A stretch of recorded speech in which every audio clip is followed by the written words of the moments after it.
আসসালামু আলাইকুম, সবাই কেমন আছেন? আজ আমি গরুর কলিজা আলু দিয়ে কিভাবে পারফেক্টভাবে ভুনা করতে হয় সেটাই তোমাদের সাথে শেয়ার করছি। এই যে আমি হাঁড়িতে তেল দিয়ে দিয়েছি 1 কাপ পরিমাণ। তো এখানে আমি 10টা এলাচ, 10টা লং, 1 চামচ গোলমরিচ দিয়ে দিয়েছি। তারপর আমি 2টো তেজপাতা দিয়ে এখানে আমি 2 কাপ পেঁয়াজ কুচি দিয়ে দিলাম। দিয়ে আমি কিছুক্ষণ নেড়ে চেড়ে এগুলাকে পেঁয়াজটা একটু নরম করে নিব। এই যে আমার পেঁয়াজটা কিছুটা নরম হয়ে এসছে। এখন আমি 2 টেবিল চামচ রসুন বাটা দিয়ে দিচ্ছি।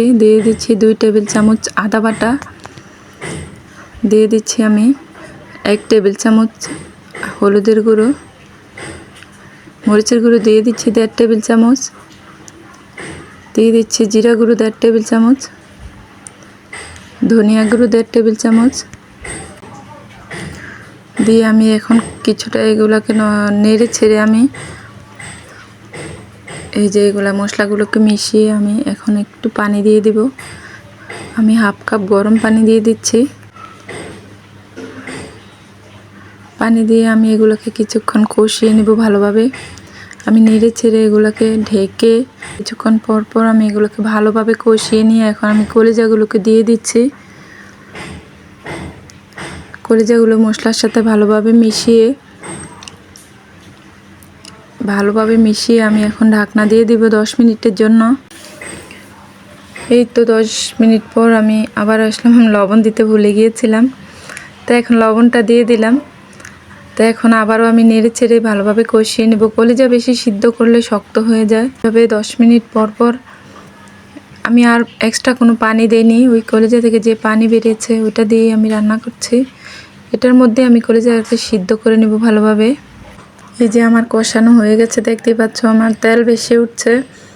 এখন আমি 2 কাপ পানি দিয়ে দিব। যেহেতু আমি আলু দিব তার জন্য একটু বেশি করে পানি দিচ্ছি। আর তোমরা যদি আলু না দাও তাহলে এই 1 কাপ পানিতেই চলবে। আমি আরও একটু পানি দিয়ে দিলাম। আমি একটু বেশি করেই পানি দিয়েছি যেহেতু আমি আলু দিব। আমি আলু কেটে ধুয়ে ওই চুলায় আমি এগুলোকে তেলের মধ্যে কিছুক্ষণ ভেজে নিয়ে এই যে 80% সিদ্ধ করে রেখেছি, তো সেই আলুটাই এখন দিয়ে দিচ্ছি। দিয়ে আমি কিছুক্ষণ নেড়ে চেড়ে ঢাকনা দিয়ে আরও 10 মিনিট এটাকে রান্না করব। যে 10 মিনিট হয়ে এসছে, দেখতেই পাচ্ছ আমার রান্নাটা হয়ে এসছে।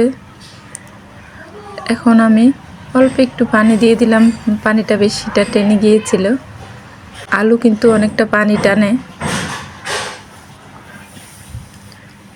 এই যে আমার রান্না হয়ে গেছে। এখন আমি 5টা কাঁচামরিচ দিয়ে দিয়েছি ফ্লেভারের জন্য, আর 1/2 চামচ গরম মশলার গুঁড়ো দিয়েছি। দিয়ে আমি কিছুক্ষণ নেড়ে চেড়ে 5 মিনিট ঢেকে রান্না করে আমি চুলাটা অফ করে দেব।